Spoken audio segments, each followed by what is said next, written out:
So I just took a short break from my work before getting straight back to work, and I thought to myself, damn, I literally do not procrastinate anymore.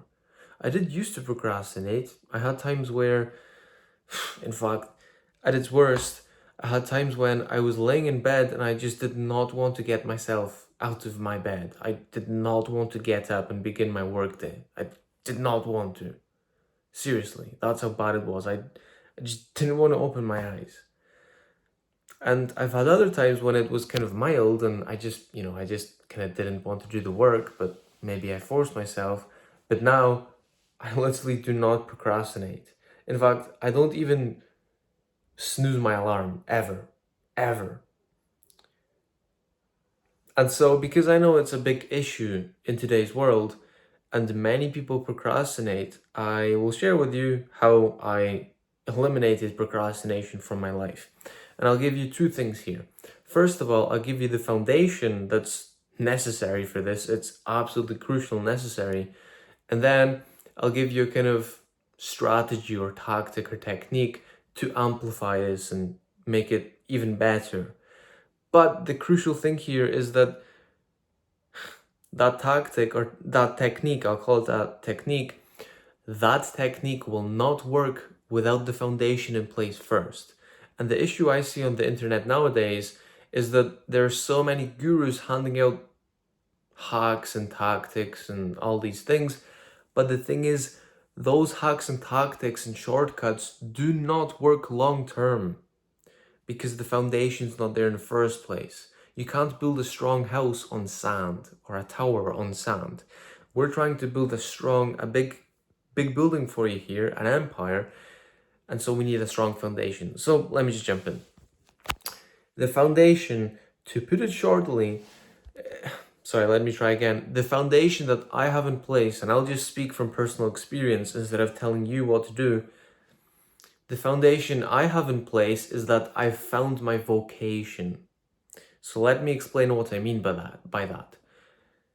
Some people would say that I found work that I love, and that's true, but it's very different than from having found my passion. Very, very different. And the crucial difference here is that the work I do is a combination of my curiosities, passions, and purpose. Not just passion. Passion enough is not alone because passions are fleeting. Maybe I could have had a time in my life where I loved golf, but then maybe my passion wavered away for golf, and then maybe if I had to play golf for some reason, then I would have to force myself and I would procrastinate. That's a random example, but you get the point. Passions are fleeting. But when you pair your curiosities, which is kind of like the spark, passion, that's your flame, and then purpose is your fire. And if you combine all these together, you found your vocation, your Ikigai, you could call it. Ikigai is a Japanese concept that means reason for being. So basically, you found your purpose, your life's work, your life's task, as Robert Greene calls it. And that's the foundation, because when you find your vocation, I'll just call it your vocation, you have neurochemicals in your brain actually driving you to go and do the work. You have dopamine, which is a chemical people know or people hear about a lot nowadays. But the thing is that, and many people think that it's a bad thing, but not at all. It's just that cheap dopamine is bad. But when we use dopamine in this kind of way that I'm explaining, that's when it becomes extremely helpful. When we do work we love, when we work on our passions, our brain releases dopamine. And dopamine is literally like getting dopamine in your brain is pretty much the same as pressing the gas in your car. You're driving yourself forward. And oxytocin is another neurochemical that gets released in our brain, but more specifically when the work we do is also connected to our purpose. Because when we do work that aligns with our purpose, we feel connected to the work. And that's because of oxytocin. Oxytocin is the chemical responsible for a feeling of connection, maybe a love for something, maybe with your dog or your partner, or in this case, work that you love. And so, once again, you just feel a natural pull, a natural connection to your work. You don't need to force yourself to do the work because you just love it. And it's so cliche nowadays. People say, do work you love, but now you know why. It's actually human biology. It's not random. It's not, I don't know what, it's human biology. So once you've got that foundation in place, and the way I would go about finding that foundation or building that foundation is, I would say, either you can type up on the internet Ikigai and do that exercise. It's spelled Ikigai.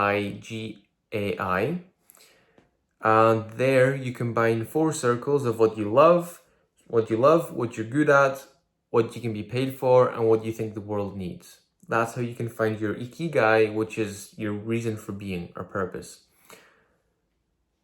Another way you can do it is, well, I would actually recommend doing both of these, honestly, because they each kind of feed into your self-discovery and your self-knowledge in different ways. And then another way is literally what I just explained. Just write out a list of all your curiosities, being as detailed as you can, but without restricting yourself or trying to be perfect. Just spill it all out there on a piece of paper. Then in another column or another place, write down all your passions, and then and then you write down your purpose since you've just done the Ikigai exercise. So yeah, ideally you want to pair both of these. So you do Ikigai first, and then you can write down your curiosities, passions, and then your purpose, since you've just found it out using Ikigai. And that's the foundation for you there. It's so simple. Now for the technique to kind of turbo boost this, if you will. And this is actually a technique that Ernest Hemingway used. To be honest, I don't know too much about him. He is was an influential writer and all that. And a technique that he used is basically he would just stop his work right when he knew what to do or when he was at his highest point. But let me explain. And that seems completely counterintuitive, but let me explain why this actually works really well. So basically, to explain what this actually is that, or how I've applied this for myself, is that in the morning when I do my first deep work block, I set a 90-minute timer for myself. And as soon as that 90 minutes is over and the alarm goes off, I stop. I put down I don't put anything down, but I just stop pressing the keys. I just stop. Even if I'm in a state of flow, seriously. And one reason for that is because the alarm is probably going to break that flow anyway, which once again makes it seem even more counterintuitive, but let me explain. So when you stop, when you know what comes next, so let's say I was a writer in Ernest Hemingway's case, he was a writer, so let's use writing as an example. If the alarm goes off and I know exactly what I'm going to write for the next 3 sentences, and I could just do it right away. I could just keep writing and keep doing work and be more productive, but the timer goes off and I stop my work, then when I step away from my work, my mind is going to be teeming with those next few sentences, and probably subconsciously it's going to write another few sentences after that, and maybe even a whole paragraph after that without you even realizing, when you're in the shower or when you're making breakfast or whatever. And because of that, because you know what comes next, when it's time to come back and do another deep work block or come back to work the next day, you're excited to come back to work because you know what to do. And that builds that momentum that you need and want getting started. Whereas, let's say you empty the tank, right? So imagining your head as a tank with fuel and ideas being the fuel, if you empty that tank and you write out those 3 sentences that you know you want to write out, then if after that you don't know what to do and you step away, well, you have no reason to be excited to come back to work because you don't know what comes next. Unless you think of more ideas, which is possible, but you're far more likely to think of more ideas when you stop at your highest or just somewhere up there and you're excited, and your mind will be teeming once again with those ideas, and you're far more likely to come back and be excited, and that will give you that momentum that you need and want. And there was one more thing I was going to touch on this because I usually end up forgetting, but yes, that's the main gist of it. So yeah, that's all. So I hope this helps you be more creative and do more incredible, great work. I wish you all the best, and as always, be mega. Ciao.